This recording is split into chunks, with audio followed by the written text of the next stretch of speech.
제목, 내 영혼의 열병을 고치시는 주님.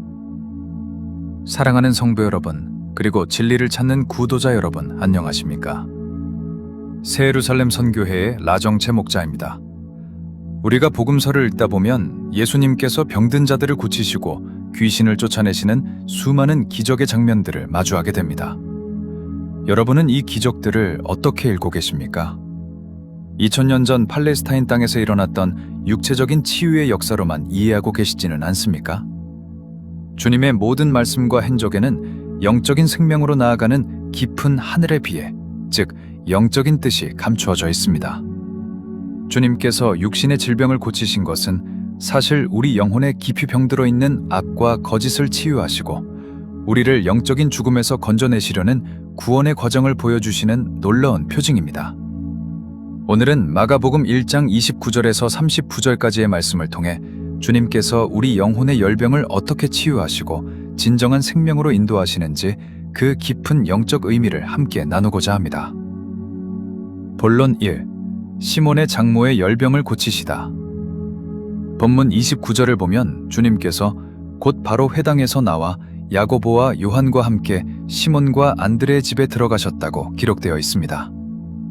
여기서 회당에서 나온다는 것은 지옥적인 애욕에서 비롯된 불결하고 더러운 거짓된 교리로부터 분리되는 것을 의미합니다.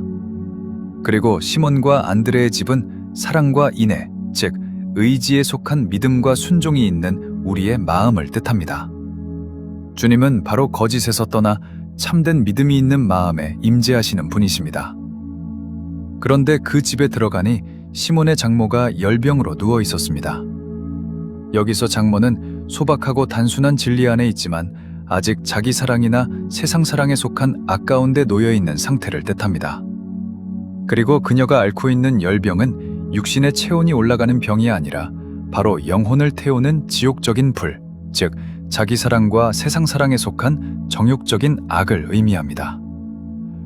우리 역시 진리를 안다고 하면서도 내면으로는 나 자신만을 위하고 세상의 명예와 쾌락을 쫓는 열병에 시달리고 있지 않습니까?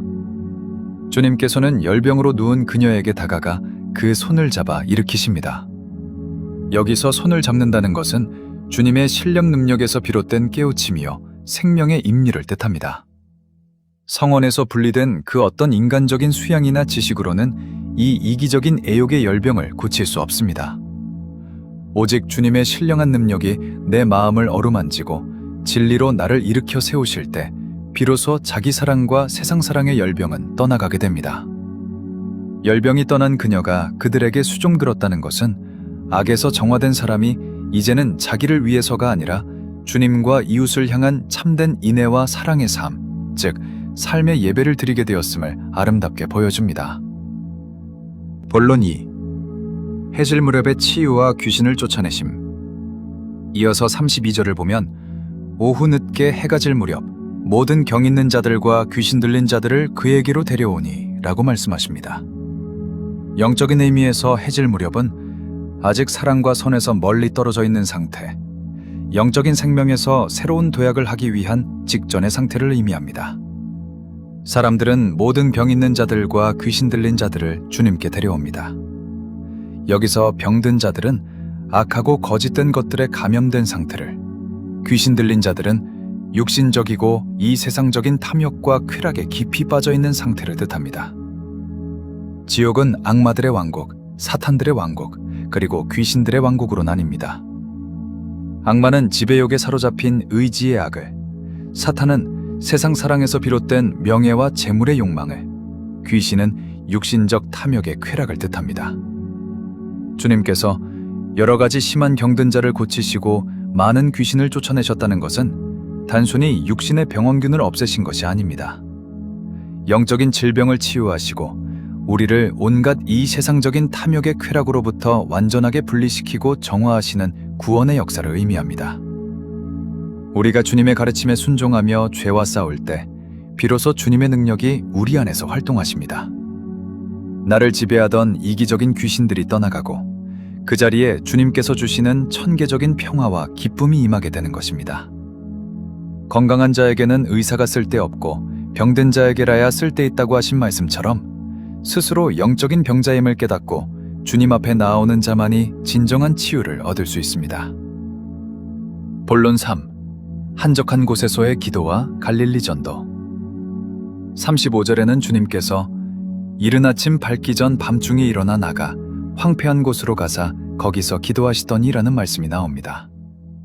밤중은 아직 빛이 없는 지옥의 상태, 영적 무지의 상태를 말합니다. 주님께서 황폐한 곳, 즉 광야에서 기도하셨다는 것은 주님의 영적 자연적인 사람이 인간 속성에 머물러 있는 상태에서 그 모든 유혹과 시험을 이겨내고 신성과 온전히 합일되기 위해 신령한 중재를 열망하셨음을 뜻합니다.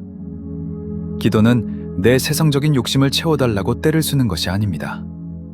진정한 기도는 악에서 떠나 주님의 신령한 빛이 내 안에 흘러들어와 내 삶이 청계적인 사랑과 결합되기를 갈망하는 것입니다. 나무가 햇빛을 받아 열매를 맺듯 우리도 주님의 신령한 중재를 통해 비로소 인내의 선한 열매를 맺을 수 있습니다. 이어지는 말씀에서 주님은 다른 가까운 마을들로 가자 거기서도 선포하리니 내가 이를 위하여 왔노라고 하십니다. 주님의 진리는 머물러 있지 않습니다. 거짓된 것들과 뒤섞여 있는 교리들을 표징하는, 즉 가까운 마을들 속으로 영적인 진리가 계속해서 흘러들어가야 합니다. 주님은 갈릴리 온 회당에 다니시며 말씀을 선포하시고 귀신을 쫓아내셨습니다.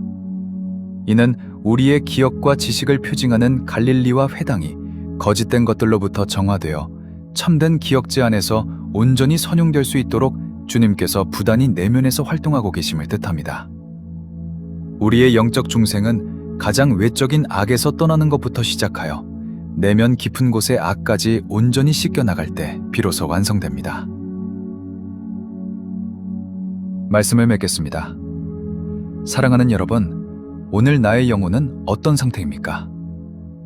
겉으로는 진리를 안다고 하면서도 속으로는 자기 자신만을 사랑하고 세상의 영광과 쾌락을 구하는 열병에 누워있지는 않습니까? 혹은 세속적인 탐욕이라는 귀신에 사로잡혀 영적인 생명을 잃어가고 있지는 않습니까? 이제 주님께서 내미시는 손을 잡으십시오. 성원의 가르침에 따라 내 안의 악을 죄로 여기고 스스로 물리치려 했을 때 주님의 신령한 능력이 여러분을 일으켜 세우실 것입니다. 열병이 떠나가고 나를 지배하던 귀신들이 물러날 때 우리는 비로소 주님과 이웃을 온전히 섬기는 천계적인 사랑의 삶, 참된 중생의 길을 걷게 될 것입니다. 오늘 이 짧은 영상을 통해 다 전하지 못한 복음서의 구절구절마다 감추어진 더 깊고 심오한 하늘의 가르침과 중생의 비밀을 알기 원하시는 분들에게 기쁜 소식을 전합니다. 제가 지난 10년에 걸쳐 스베덴 보리의 신학을 바탕으로 집필한 20권의 영적 해설서 시리즈 중 마태복음 1장에서 4장까지의 비의를 담은 교회비의 아르카나, 에클레시아 제1권과 이어서 출간된 제2권이 드디어 세상에 나왔습니다. 현재 교보문고, 알라딘, 영국문고, 예스24 등 전국 주요 대형 서점과 온라인 서점에서 만나보실 수 있습니다. 문자적인 성경 읽기를 넘어 영적인 생명으로 거듭나기를 갈망하는 모든 구도자분들에게 이 책이 맑은 생명수가 되기를 기도합니다. 여러분의 가정과 심령 위에 주님의 평강이 늘 함께 하시기를 빕니다. 감사합니다.